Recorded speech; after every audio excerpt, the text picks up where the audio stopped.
Okay, now we have the following rules in our mind. These are empirical rules or sort of heuristic rules. So, going ahead in the same thread of thought, how do we build prior information into a neural network? So, there are some ad hoc procedures.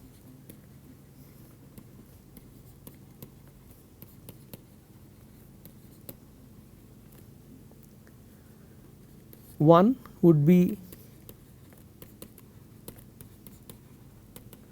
restricting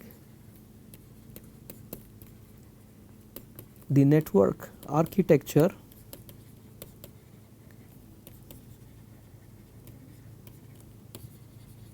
through local connections, right. We have certain local connections and we restrict the network architecture through local connections. The other would be by constraining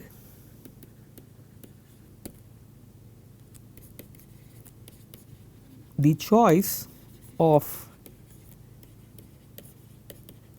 synaptic weights through weight sharing. And when we talk about when we discuss convolution neural networks, we will talk about what this weight sharing idea is, right. So, you have a portion of the network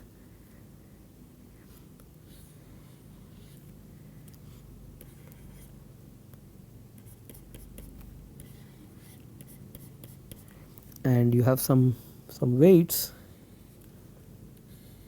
that go to one part of the network, and these are what I call local connections.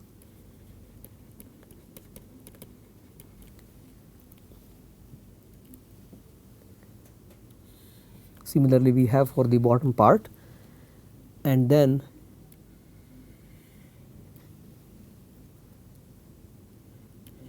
this weight is going from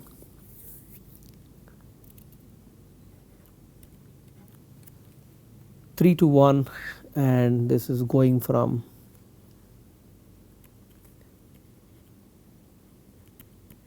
3 to 2, right, and the same weight is being shared between two parts of the network, and this can help bring local features within the network that you can kind of share, and therefore you can bring in some prior information within this network.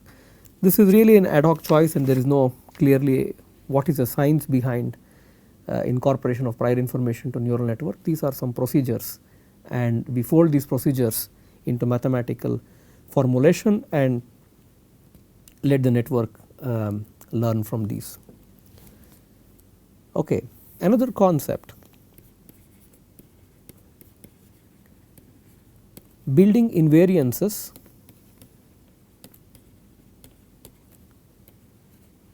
into neural network design. How do we build invariances within the design of a neural network?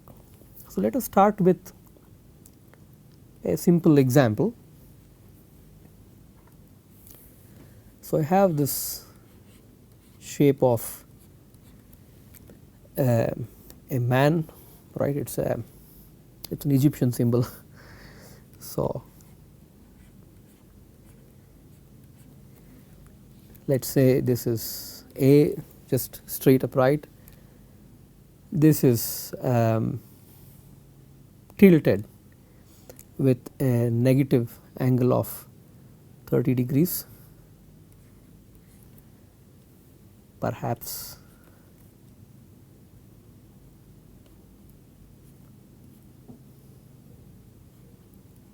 upside down, right, you just turn it upside down. Then we perceive all these images, we think they are the same. Our visual system perceives all these invariances to be the same.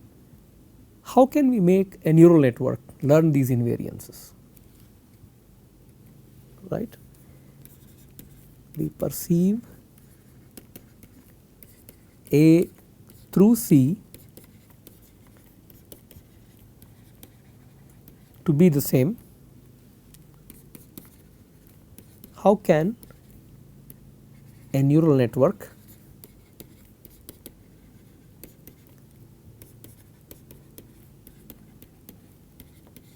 take care of this, right? Because if you recall what our objective is throughout the course, we want a machine to learn what a human can do, right? What a human brain can do, we want a machine to learn this.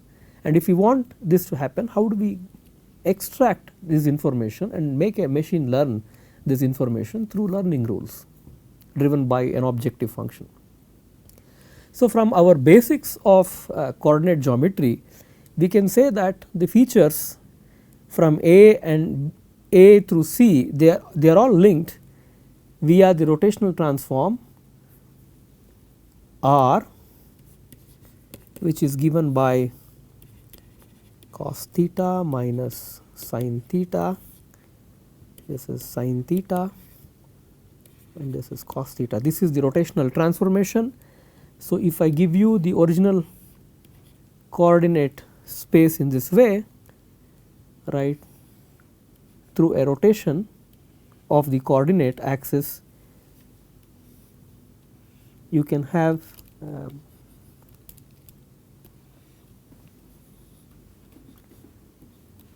a different representation, right. So, if we were to extract features, we have to extract features that are rotationally invariant, right. So, this is one of the ideas, or else you have to design the geometry of the neural network in such a way that these invariances are naturally folded within the network. So, let us look into two invariance ideas. One is invariance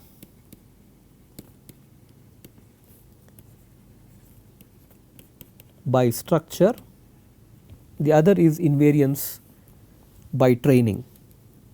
So, let us see these ideas what they are.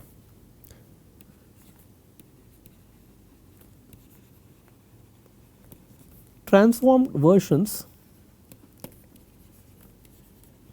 of the same input are forced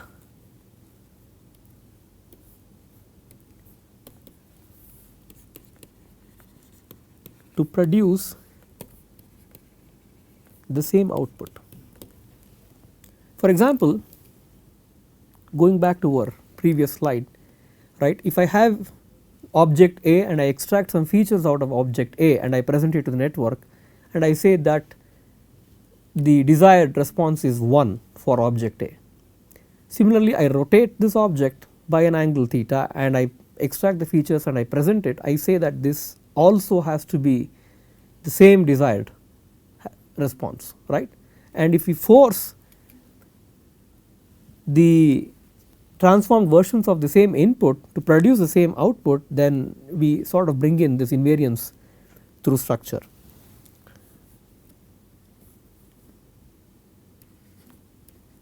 Suppose Wji, so I will remove this comma, so we kind of are familiar that there is this neuron I which connects to J, and that is sort of the implication. Suppose Wji is a synaptic weight of neuron J connected to pixel I.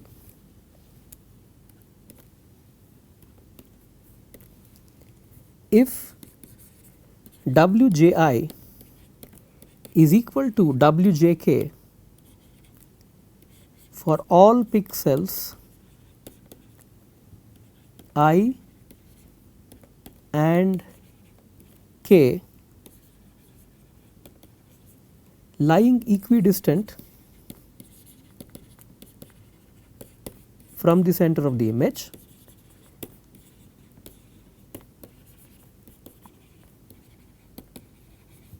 we are naturally forcing rotational invariance within the design of the network.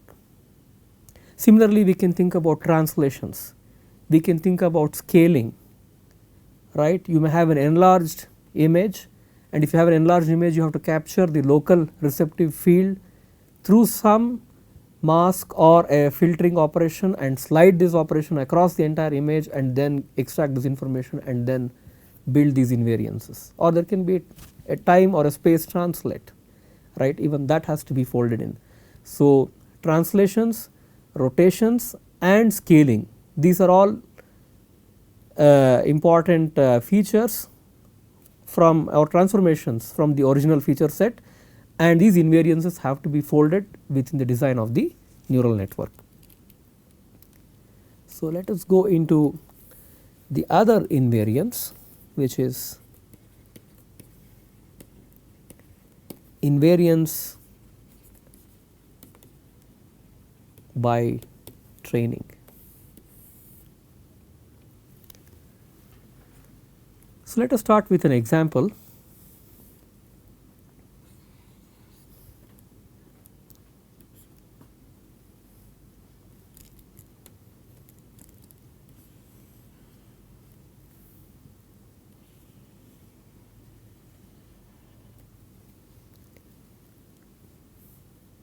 Call this class A, and then I have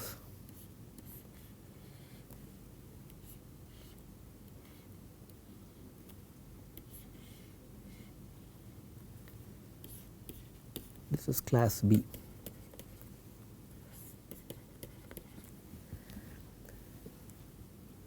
Now, if we just look at these two classes, at least visually we can think that this is a circle, this is an ellipse, this is also possibly a closed curve, right, and the edges are not possibly straight, right. We can get that information. This is prior information that we get. If we observe class B, we say this is a square, and the square is basically, this is a rhombus, but again a square which is tilted by a certain angle, and then we have this arrowhead. Arrowhead is also a quadrilateral, right, it has 4 sides. Now, if you look at class B, right, there are all straight edges across all these shapes and we do not have smooth curves, whereas if you look at class A, there are, it is basically you have these curves connecting these points. So, can we learn the different aspects of the same object under the transformation, right, this is the question.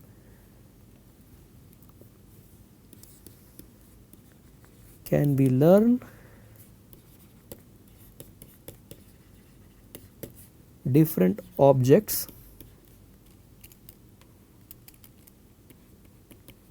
or I would say aspects of the objects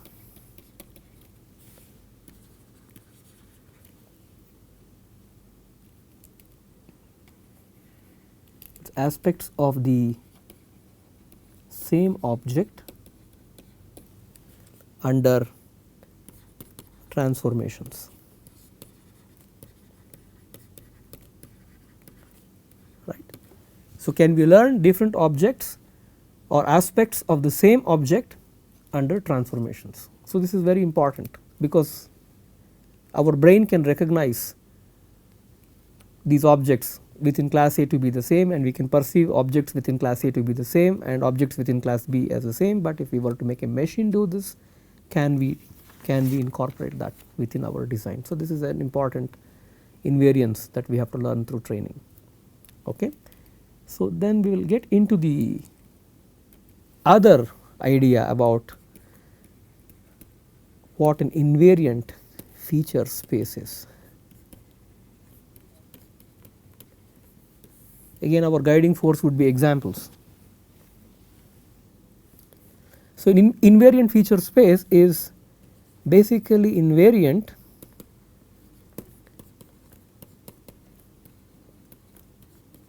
to transformations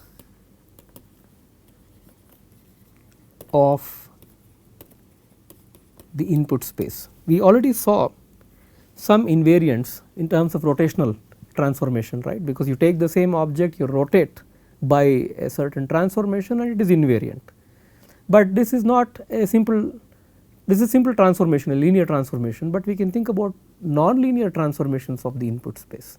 And if you were to transform the input space non-linearly, under these non-linear transformations can we bring in invariances, right. This is an important idea. So, we will revisit the example that we considered in the very beginning regarding this pattern classification problem, where we had odd and even integers on a line and we wanted to separate those, and with that motivating example we will try to understand this idea. So, what do we want here? We want to extract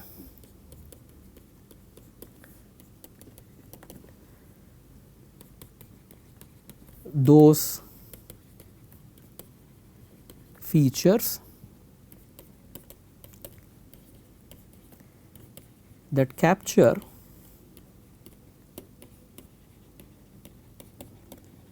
the information content of an input data set, right. So, we will see this, we will revisit the example we considered. If you recall, we had all these crosses and circles. So, I will use a different figure here.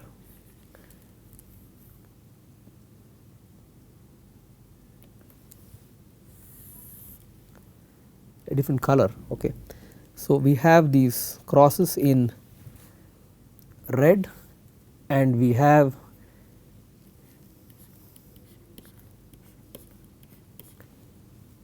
the circles in green that are interspersed between these crosses, right, and I want to separate them. So, this is equivalent. So, if I lift, I mean your intuition would tell you that if I can take all these crosses out and I just translate them vertically, then I can separate them, right. So, putting this in a more concrete way, so I leave the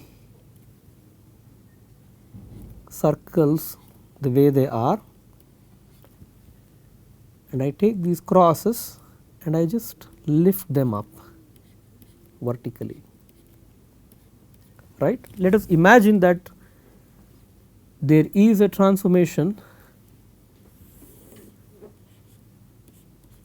that can take data points on a line to something possibly on a plane, right. This is on a line, this is on a plane because you have a y coordinate for the crosses, right. If I can do that, then I am not destroying the information content, but through some transformation I am capturing this invariance and then I am letting this machine to learn this. So, this is the idea behind invariant feature spaces. So, how can we do this? This is a question as we try to answer this question through the rest of the course. So, what are the advantages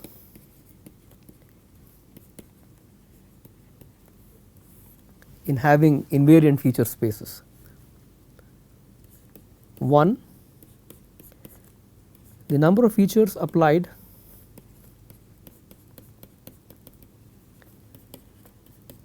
to the network may be reduced. You do not have to give lot of features to recognize them, but you can take a subset of the features under the transformation and feed this to the network. Obviously, the requirements on the network design is relaxed,